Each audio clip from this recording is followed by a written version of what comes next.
Welcome everybody to another episode of Grind My Gears. I am Ashton Imdar. Thank you for joining me once again. And today we are doing a breakdown of the UFC event that happened last night. UFC, let me see what number was that, 264. Conor McGregor versus Dustin Poirier. What a good event it was. And we're going to break that down. But before I get to that, let me talk about this right here. If you want to get yourself some awesome Nobody Cares Work Harder gear, head on over to ashtonimdar.mma.com. Visit the pro shop, order your gear, enter discount code Brown Privilege to get you some of this Brown Privilege I got going on here. Get yourself the gear. I just launched the muscle tees for the summer, so get yourself one of the muscle shirts. Look good on the beach, look good in the gym, look good everywhere. That's what we do. So, UFC 264. Awesome night of fights. I'm not going to break down the undercard too much. I didn't watch the whole undercard, but I did see two fights that interested me on the undercard. I'm going to talk about them quick. The Ryan Hall fight, and the only reason everyone is looking at that fight, especially, is because Ryan Hall is a big jiu-jitsu name, huge grappling player, and that fight only went one round, and he got TKO'd pretty hard. All I will say about this fight is you can make as many arguments as you want about sport jiu-jitsu crossing in over into MMA, but I still think the guy can utilize jiu-jitsu very well in MMA. I think in this situation, he made a fundamental error. If you look in the tape, instead of playing more defensively when he hit the ground, when he fell on the ground, he actually started reaching for legs, and he was trying to reach for the legs. And when he reached for the leg, that's when he got hit with the first one that really hurt him. So I think it was just a fundamental MMA error. And he was just not taking care of his defense on the ground in terms of protecting against shots. And he got hit with one. And, hey, man, that happens. Shout out to Ryan Hall. He had some time off. Some people argue ring rust. I don't think it's a thing.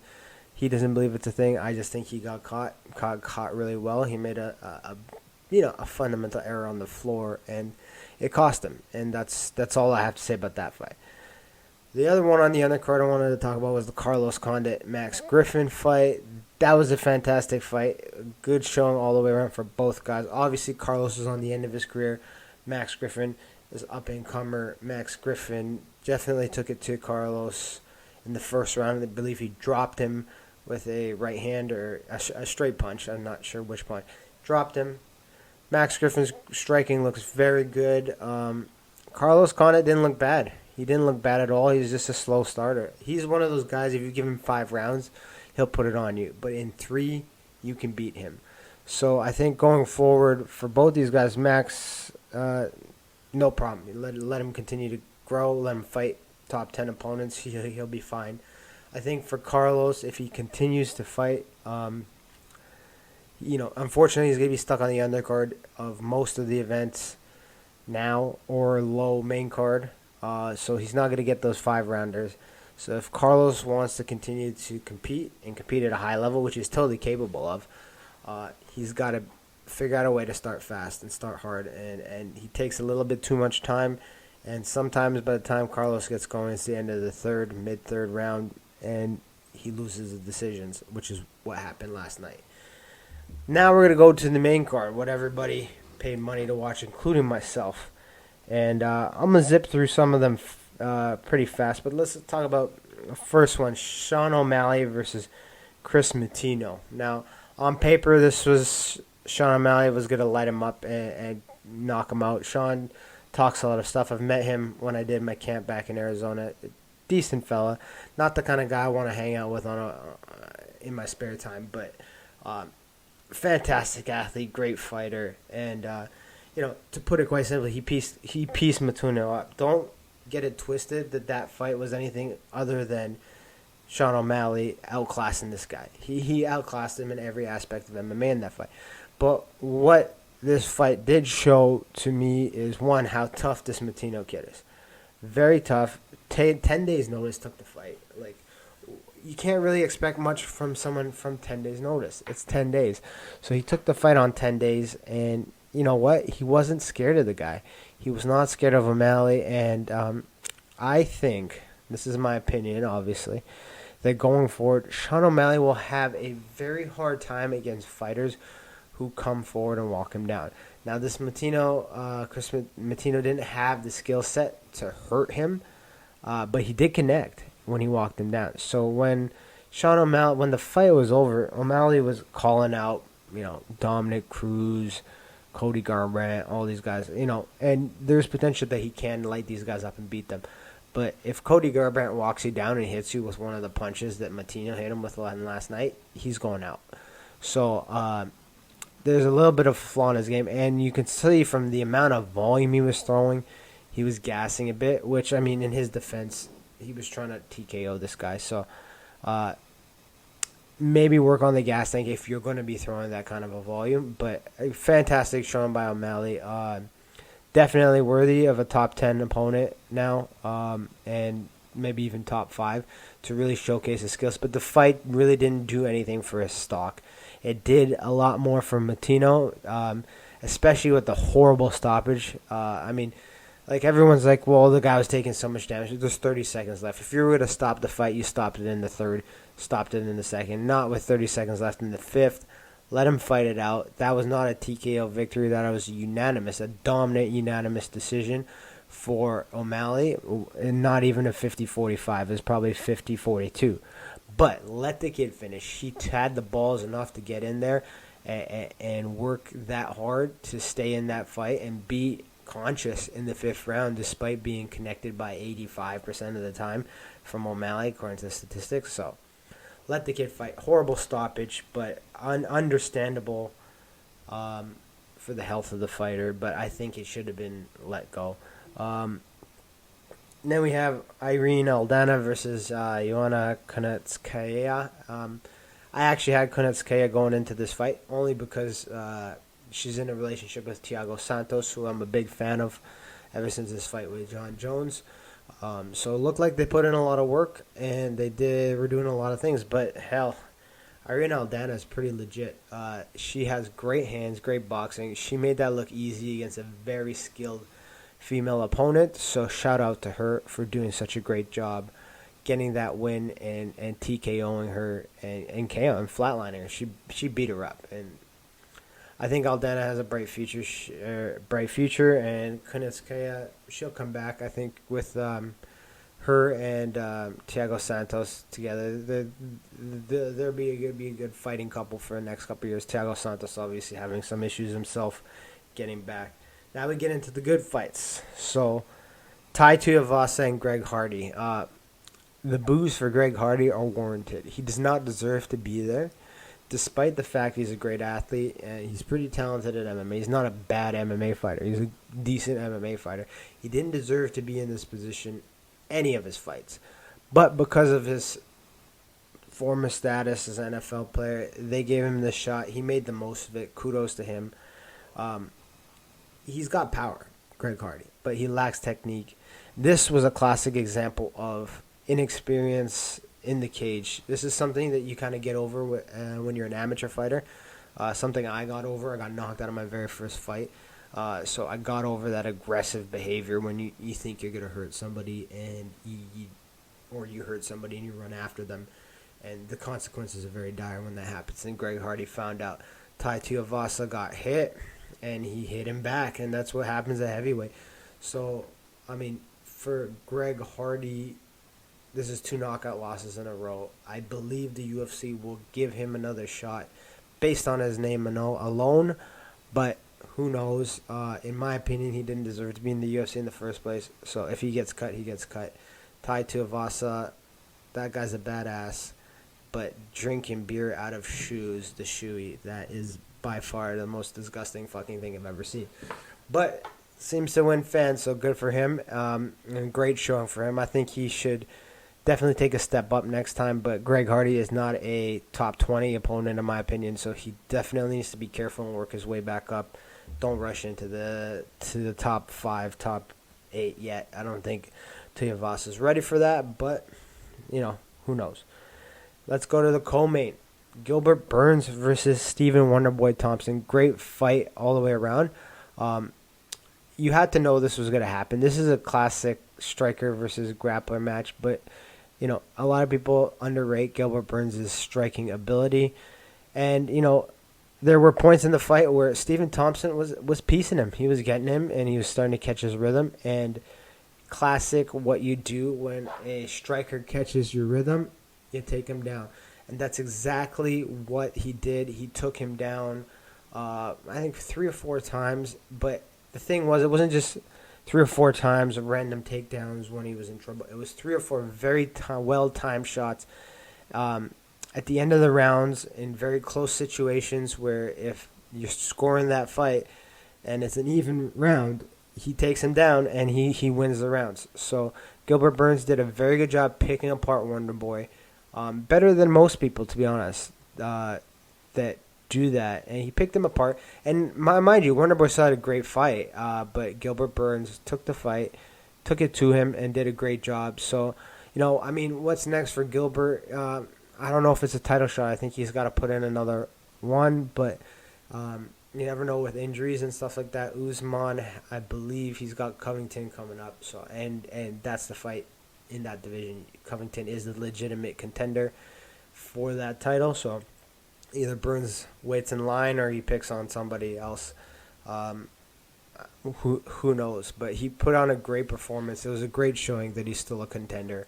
I just think that if he's going to beat Kamaru Usman, he needs to be able to strike a little bit better. And when I say that, I don't mean his striking is bad. I mean he needs to be a little bit more selective of when he sprints in and strikes, hurts, takedown, and finish with his jiu-jitsu skills. So we'll see what happens with him, but it was a great performance by him, and he took out Wonderboy. As for Wonderboy, what's next at his age, it's difficult to say. Hopefully he's going to get another opportunity, but a title run, I don't think it's going to happen. But like I said, with injuries and with stuff that happens, he could fill right into that number 1 or number 2 contender spot and still do very well. So here we go to the main event, what everyone paid for, what I paid for. Normally, I pay for a fight, and sometimes I regret paying for it. I didn't regret paying for this fight, even though it was only 1 round. Now, a lot of people, if you go online and see the reactions today for this fight, a lot of people, for lack of better, are hating. Now, I don't hate Conor McGregor. Now, nor is he my favorite fighter. He's not even probably in my top 10.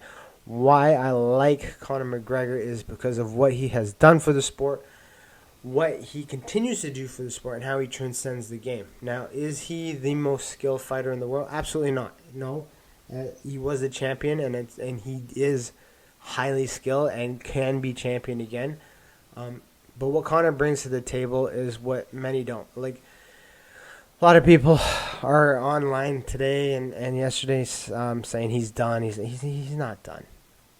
He's not done. And don't get this twisted. You didn't tune into that card because Dustin Poirier was headlining the card.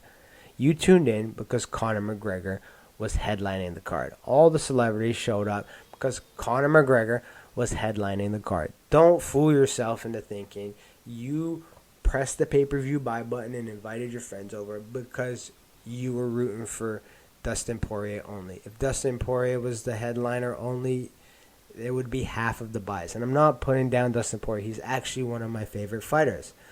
But I'm talking about Conor McGregor here and what he's done for the game. Dustin Poirier technically won the fight, but he didn't win the fight. Okay?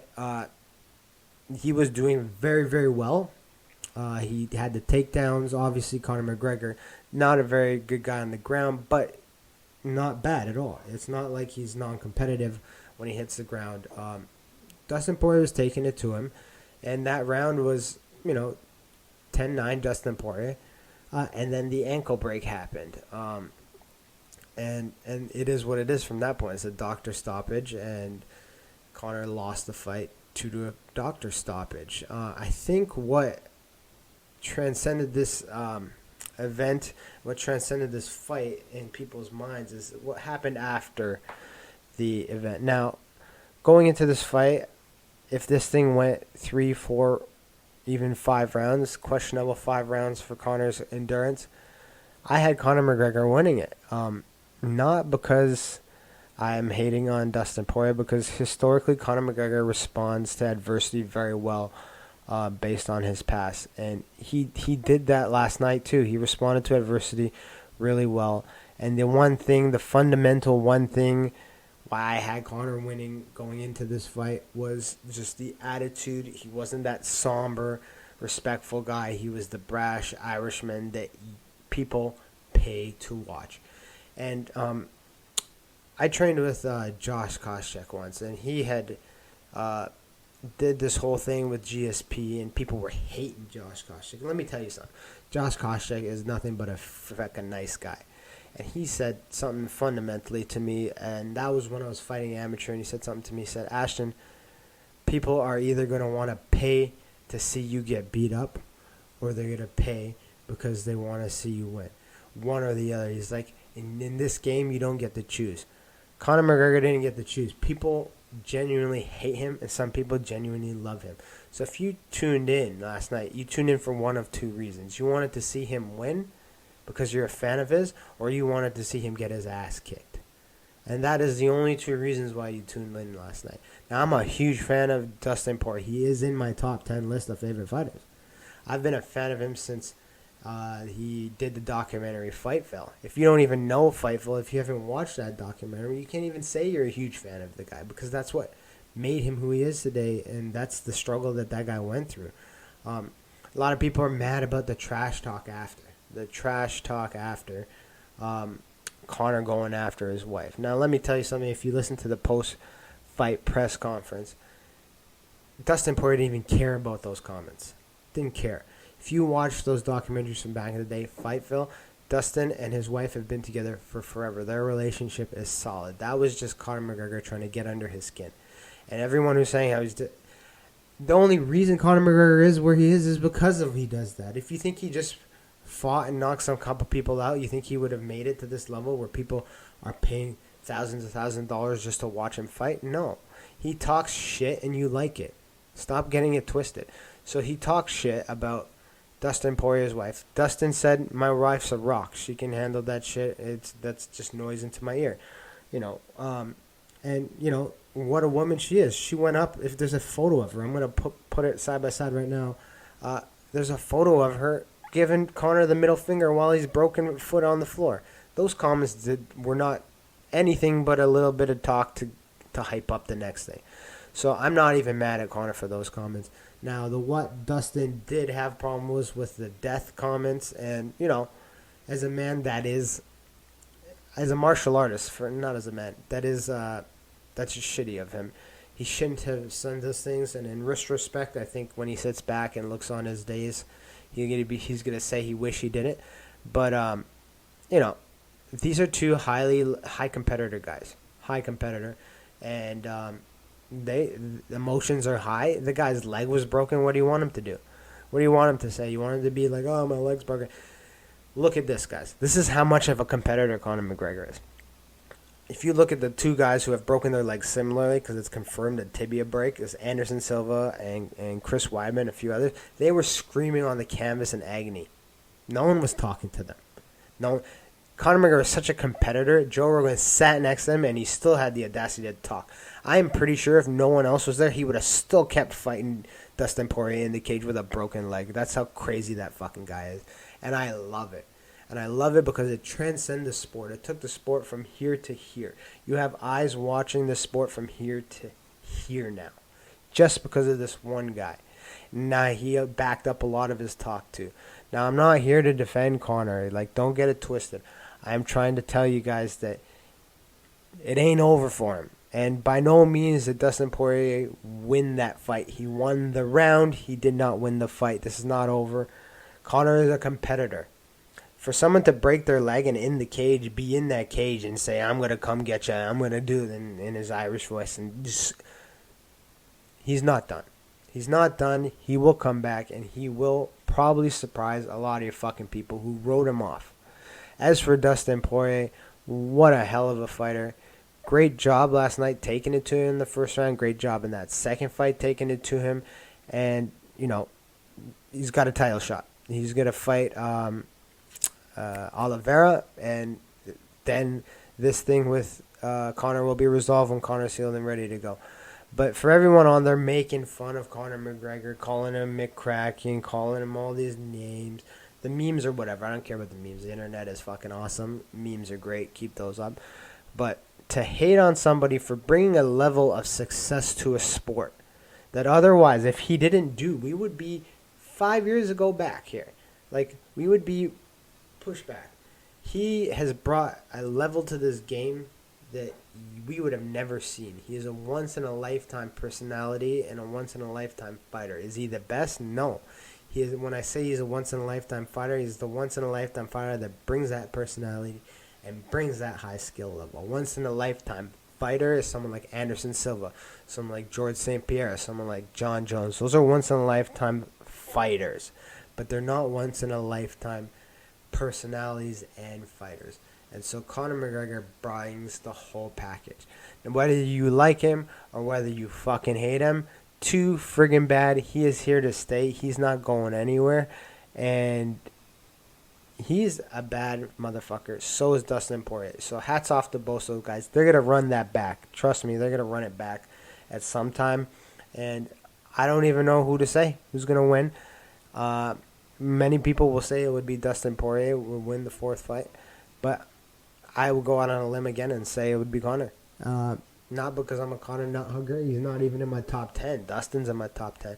But he's a competitor, and what he's done for the sport of MMA, if you can't respect it, you shouldn't be watching. So, hey, that's my take on the event last night. Great event. Now, some people will say it wasn't a great event, and because like there have been UFC events with way better fights that happened last night. But that was an entertaining night. $70 out of my pocket, well spent. I was entertained. I didn't get the finish of the 5 rounds that I wanted, but I was entertained. So, thank you for watching. That's another episode of Grinds My Gears. Head over to AshanimDariMMA.com. Buy your gear, and I'll see you for the next UFC breakdown. Have a great one. Thank you.